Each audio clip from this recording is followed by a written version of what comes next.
On the line with us is Dr. Greg Lakin. His brother, of course, is Lieutenant Colonel Dr. Terry Lakin, and also Jerry Corsi is with us. And here it is. Again, looking at the numbers, 3 out of 5 Americans, 58% according to CNN, 61% according to 60 Minutes and Vanity Fair. Those are hardly conservative outfits. Are not convinced Barack Obama was born in Hawaii. The Constitution, Article 2, Section 1, requires every president be a natural-born citizen. It's for another argument. But it shows there's a lot of people out there that are throwing up the red flag. At the same time, if you were to watch the evening network news, read any of the national newspapers, none of this exists. And one of the things that has been, at least for me, is to keep Terry Lakin on the front burner, because the more people know, particularly the guys from Greeley, and with the exception of the Denver Post doing a little block one day, everyone's left this story totally alone. Jerry has an explanation for that. I have some thoughts about it. But to Greg Lakin, how is your brother's spirits, and what does he think is going to happen to him? Well, he was very hopeful to begin with, and he still, remains steadfast. But as one hearing after another, it beats him down to some point. But again, he's a pretty resilient gentleman. So, I do think, and he does think, that eventually the truth will come out. The question is, when is this going to happen? And is this going to happen, in a military system? Who knows? I mean, it shouldn't be a military issue, and yet it is, because Obama purports to be the commander-in-chief, but unfortunately, the Army isn't able to deal with this type of issue. Well, and then compare and contrast, but Billy Mitchell, who stood against all the power, was court-martialed, and it turns out Billy Mitchell was right. It's happened more than once. You stand against these people, as I said anymore, the vision of the guy who stands in the town square against the tanks. It certainly wasn't any Republicans in the state of Colorado. And I think all of us should stand with Colonel Lakin and say, look, all I want to do, you promised transparency, you promised openness. Where the hell is it? Oh, I agree. And, as a former police officer and prosecuting attorney, I really had to be careful. I wanted to make sure that justice was always served, even in the prosecution of somebody. Mm-hmm. So if there was one missing piece of evidence that needed to be produced, if there was one any type of witness or evidence that helped us toward the truth, that was really something that you needed to be very careful of. And so I would urge that the military, and most of them are very sympathetic, but and in fact, many enlisted men say, "Hey, Lieutenant Colonel Lakin, we are on your side. We're behind you. We can." And he's like, "No." If to his enlisted men, he doesn't want to be corrosive to the Army. He loves the Army. The Army is his life. He says, "I'll carry the flag for this one." Now he is happy that so many of the retired military people have stepped up. There's been at least 5 generals that I know of that have supported him and rallied to his cause. So, I mean, that certainly keeps him going. Jerry? Well, I think Lieutenant Colonel Lakin is going to win. It's just a matter of time and what he has to go through. I mean, look in the history of the Nuremberg defense, and of course, what the Nuremberg defense is, we tried the Nazi war criminals at the end of World War II, who all said they were taking orders, and many of them hung because the Nuremberg trial established a moral standard higher than accepting orders.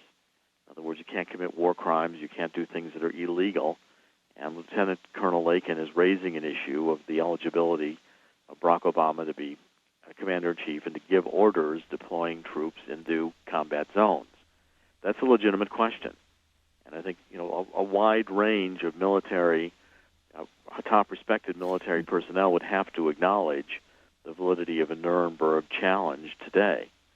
So over time, and the second thing is that over time, these presidents who try to stonewall, what they do is they just manage to convince the American people that they're hiding something. But nobody's putting the gas to the president like that was done rightfully so to Nixon. In other words, if we compare and contrast, or even in the sex scandals with Well, Peter, with Clinton. remember Watergate happened. The burglary happened 2 years before. The burglary happened during the campaign. Absolutely. Okay, and it was 2 years into the Nixon second term before he, in August, had to step down.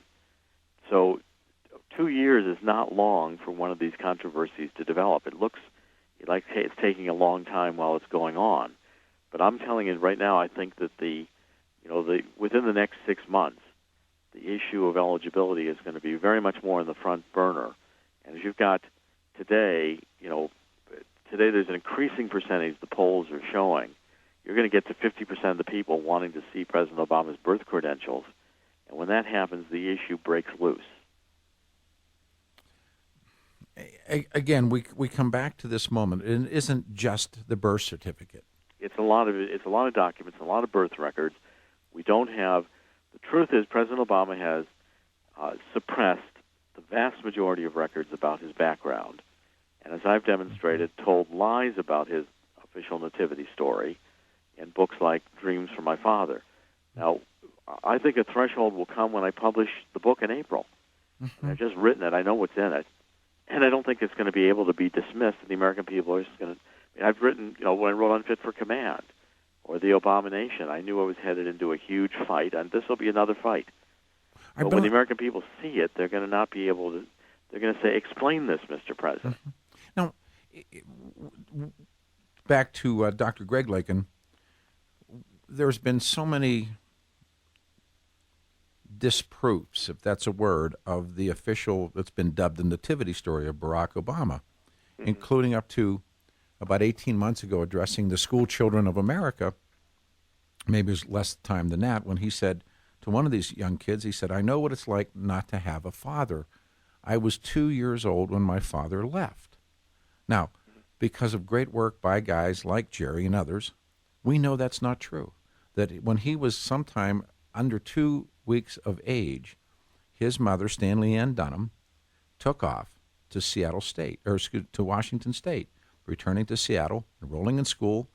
They have the documents where she rented the babysitters, her class enrollment figures.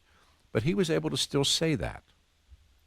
And no one said, no, that isn't true. Or, you go on a series of things. Now, it seems to me that where his birthplace is one thing. But the series of events that occur after that, up to now, including he's in Indonesia where he spent 4 years of his life.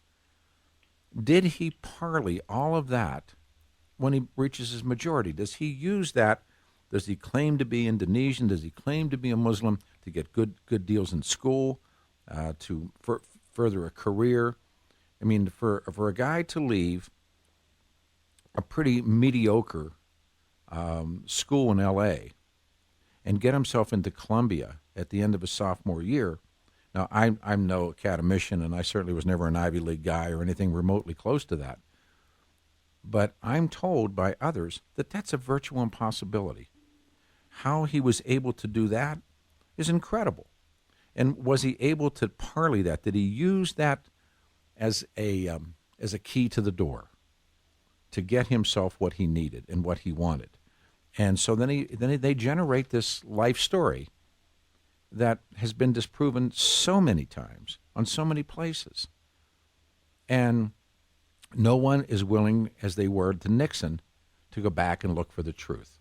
And people like Jerry do it, when Jerry does it or others do it, immediately they are called racist. Immediately they are called bigots and xenophobes and right-wingers and Klansmen and Nazis. And I think it's pretty tough. I mean, Brian Williams sits there with the guy and he says, "I'm supposed to wear my birth certificate on my forehead."